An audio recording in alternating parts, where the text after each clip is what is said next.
Teka-teki apakah Anies Baswedan jadi maju Pilkada Jakarta dengan diusung PDI Perjuangan masih jadi tanda tanya. Restu Ketum PDIP Megawati Soekarno Putri jadi kuncinya. Seberapa besar peluangnya? Kita bahas bersama analis politik Universitas Al-Azhar Indonesia, Ujang Komarudin. Kang Ujang, selamat sore. Selamat sore Mbak Cindy, siap. Kang Ujang, kabarnya kan Anies udah ke DPP, bahkan udah pakai batik warna merah, tapi belum juga diumumkan hari ini. Kalau Kang Ujang menganalisisnya memang lobby-lobbynya masih alot? Ya tentu kalau bahasa politik ada istilah power interplay ya, tarik-menarik kepentingan. Ya tentu ada berbagai macam variabel atau faktor terkait belum diusung Anies Baswedan oleh PDIP. Bisa jadi ya pertama bahwa pernyataan-pernyataan Ibu Megawati akhir-akhir ini ya termasuk tadi juga kita menyaksikan bahwa ya PDIP tidak mau jadi partai yang hanya jadi apa tunggangan gitu. Jangan ada yang mendompleng. Itu saya rasa kritikan keras ya bagi semua figur termasuk Anies yang ingin maju dari PDIP. Karena kita tahu bahwa PDIP punya pengalaman, kadernya sendiri keluar rumah dengan membakar rumah gitu. Jadi itu yang pengalaman yang pahit yang tentu PDIP tidak ingin terjadi lagi di saat ini dan ke depan. Oleh karena itu saya meyakini ya Anies akan dikunci gitu dalam konteks ya pertama harus punya kartu anggota misalkan. Jadi siapapun kader yang ingin diusung oleh PDIP ya syarat utama ya punya KTA, punya kartu anggota. Misalkan dulu saja misalkan Bobby ya punya KTA walaupun di tengah jalan mundur. Lalu juga Gibran juga punya KTA. Yang saya lihat ya semua kepala daerah yang diusung oleh PDIP di semua tempat itu syarat utama adalah punya kartu tanda anggota PDIP. Artinya menjadi anggota partai dulu dong agar memang satu frekuensi. Yang kedua tentu pilihannya tadi PDIP hati-hati betul, harus betul-betul cermat dalam konteks mengusung Anies itu. Apakah tadi Anies manut tidak, nurut tidak, bisa jadi petugas partai tidak. Karena dalam konteks politik semua pun tidak bisa dipegang. Oleh karena itu saya meyakini betul bahwa tarik-menariknya masih kencang ya. Sehingga Anies belum jadi diusung pada siang hingga sore hari ini begitu oleh PDIP. Oke, nah kita sama-sama dengarkan dulu Kang Ujang pernyataan Ketum PDIP Megawati Soekarno Putri soal mendompleng di Pilkada 2024 ini. Di perjuangan atau mau dompleng aja gitu loh, saya nggak mau lagi.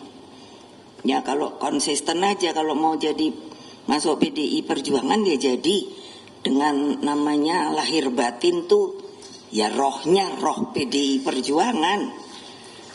Saya tadi nanya itu sama itu Mbak Airin, ya nanti mesti pakai ini loh, merah hitam loh. Iyalah, mau dijadikan Nabi coba masa nggak pakai merah hitam? Ya gimana? Terus maunya jadi apa? Independen? Ya cari independen.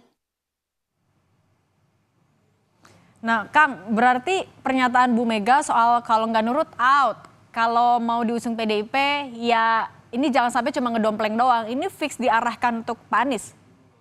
Ya semuanya ya tadi termasuk Bu Airin ya Pak Anies tentu semua kandidat yang diusung oleh PDIP yang terutama yang bukan kader ya yang non kader itu peringatan keras karena tadi PDIP partai besar partai pemenang pemilu di 2024 tentu tidak mau kecolongan hanya dijadikan sebagai domplengan atau kendaraan atau tiket saja karena bagaimanapun tadi ya PDIP punya prinsip punya garis perjuangan punya garis kebijakan yang tentu itu harus satu frekuensi dengan apa namanya para kandidat-kandidat yang akan diusungnya. Ya saya sih melihat bahwa itu bentuk kehati-hatian saja, bentuk apa namanya apa ya prinsipil yang harus dipegang teguh oleh PDIP. Masa iya misalkan PDIP mengusung tapi warnanya masih kuning atau warnanya masih putih atau warnanya masih biru, kan jadi lucu. Itu seolah-olah PDIP nanti tidak ada harga dirinya, seolah-olah PDIP tidak ada prinsipnya, tidak punya jati diri. Oleh karena itu tadi kalau mau diusung termasuk Bu Airin ya harus pakai tadi ya apa warna merah hitam itu artinya ya satu frekuensi, satu garis lurus kebijakan dalam konteks itu harus loyal, manut dan tentu saya meyakini harus punya kartu anggota ya untuk bisa diusung menjadi calon kepala daerah dari PDIP dan itu berlaku bagi tadi Pak Anies, berlaku bagi Bu Airin dan berlaku bagi semua calon kepala daerah di seluruh Indonesia yang akan diusung dari non kader. Oke, Kang, kalau melihat ada syarat mutlaknya jadi kader terlebih dahulu, kalau Kang Ujang melihatnya dari dinamika, kemudian juga dari sama-sama ada kebutuhan antara Anies dan juga PDIP. Kansnya Anies akhirnya buat KTA, kemudian bergabung dengan PDIP dan jadi yang diusung oleh PDIP di Pilgub Jakarta seberapa besar? Ya, tidak ada pilihan bagi Anies. Kalau Anies ingin berlayar, kalau ingin maju, ini waktunya hanya 3 hari ke depan kan, 27, 28, 29. Itu terakhir pendaftaran di KPU, tidak punya banyak waktu.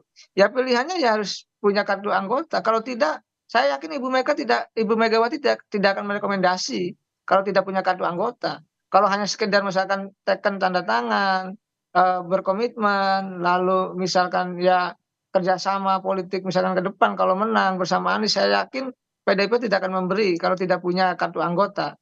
Dan itu menjadi syarat mutlak ya, syarat wajib di awal gitu kalau ingin diusung oleh PDIP. Saya meyakini kalau itu terjadi dan kalau itu dilakukan oleh Anies, ya PDIP akan apa namanya mengusung Anies Baswedan. Istilahnya di PDIP kan gitu loh. Tapi Jadi kalau kalau melihat dari akar rumputnya, kemudian kan dari historisnya PDIP sama Anies Baswedan tidak sejalan. Ini untuk konstituennya akan semudah itukah menerima Anies Baswedan sebagai kader yang diusung? Ya tentu kalau kepentingan politik pragmatis akan ketemu. Apakah grassroots-nya ketemu ya ditemu-temukan saja. Kita punya pengalaman kok dulu bagaimana Pak Prabowo dengan Pak Jokowi gitu ya di Pilpres juga nggak ketemu. Dan banyak juga kejadian-kejadian apa namanya silang pendapat, saling serang di antara apa namanya misalkan Demokrat dengan pemerintah, tahu-tahu Demokrat juga masuk pemerintah gitu. Banyaklah kejadian-kejadian yang dimana yang tadinya kawan jadi lawan, begitu juga sebaliknya. Oleh karena itu tidak aneh dan tidak heran garis ideologis itu menjadi samar, yang ada adalah garis kepentingan. Kalau kepentingannya sama ya bersatu, bersekutu, kalau kepentingannya beda ya menjadi lawan. Nah, ini yang terjadi hari ini gitu kita menyaksikan tadi ya katakanlah pertemuan atau sinergitas ya, koalisi ataupun komitmen dukungan kalau seandainya PDIP mengusung atau mendukung Anies Baswedan. Apakah di bawahnya ketemu? Saya yakin ya kalau Anies dapat partai, kalau Anies dapat apa tiket ya pendukung Anies ya akan mendukung, itu senang senang sekali. Tetapi kalau tidak dapat, tiket ya sudah, tidak bisa berbuat apa-apa begitu. Peluang Dan saya PDIP masih meyakini mengutamakan Anies daripada kadernya, misalnya ada Ahok, gimana besarnya, Kang? ya saya rasa bukan hanya Ahok ya, bisa Ahok, bisa yang lain dan kalau Aniesnya tidak punya kartu anggota dan tidak nurut pada PDIP ya tidak akan direkomendasi juga.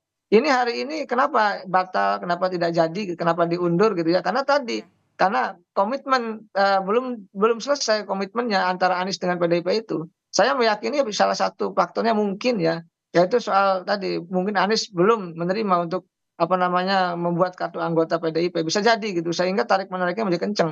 Dan itu Oke, kan menjadi faktor yang wajar saja dari PDIP belum tadi memberikan rekomendasi, usungan kepada Anies Baswedan. oke, Karena tadi, banyak, hal ya di PDIP ketika kadernya dijadikan pun banyak yang balelo, apalagi oke. bukan kader, Kang Ujang, gitu tapi kan seperti itu. juga eh, yang mengemuka ada pasangan Anies dan juga Rano Karno. Kalau misalnya mereka memang dipasangkan, syarat-syarat sudah terpenuhi semua antara Anies dan juga PDIP. Analisa Anda, Anies Rano Karno melawan RK Suswono seperti apa?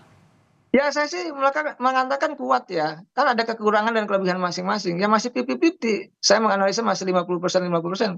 Kemungkinan menang, kemungkinan tumbang bisa terjadi, karena kan harus dilihat juga, elektabilitas yang kemarin dengan elektabilitas ke depan berbeda. Ketika misalkan sudah dipasangkan, pasangannya sudah ada, baru kita akan bisa melihat elektabilitas secara utuh ya, kedua pasangan itu baik, Anies dengan Rano, kalau jadi yang dengan Ridwan Kamil dan Suswono. Ini kan harus dilihat, diukur dengan elektabilitas yang objektif, ke depan. Oleh karena itu saya mengatakan ya dalam kontestasi hari ini tadi seandainya, mereka jadi bertarung gitu ya di pilkada saat ini ya tentu akan menarik, dinamikanya juga akan bagus, ya ide gagasan juga akan muncul, tetapi soal siapa yang menang semuanya punya potensi menang dan tumbang begitu, Oke, tergantung kita nanti ke lihat depan artinya dari elektabilitasnya tanggal begitu. 27 sampai 29 Agustus ini siapa yang akhirnya didaftarkan oleh PDIP. Kang Ujang, terima kasih banyak sudah berbagi di Rumah Pilkada. Sehat selalu, Kang. Amin, sama-sama Mbak Cindy.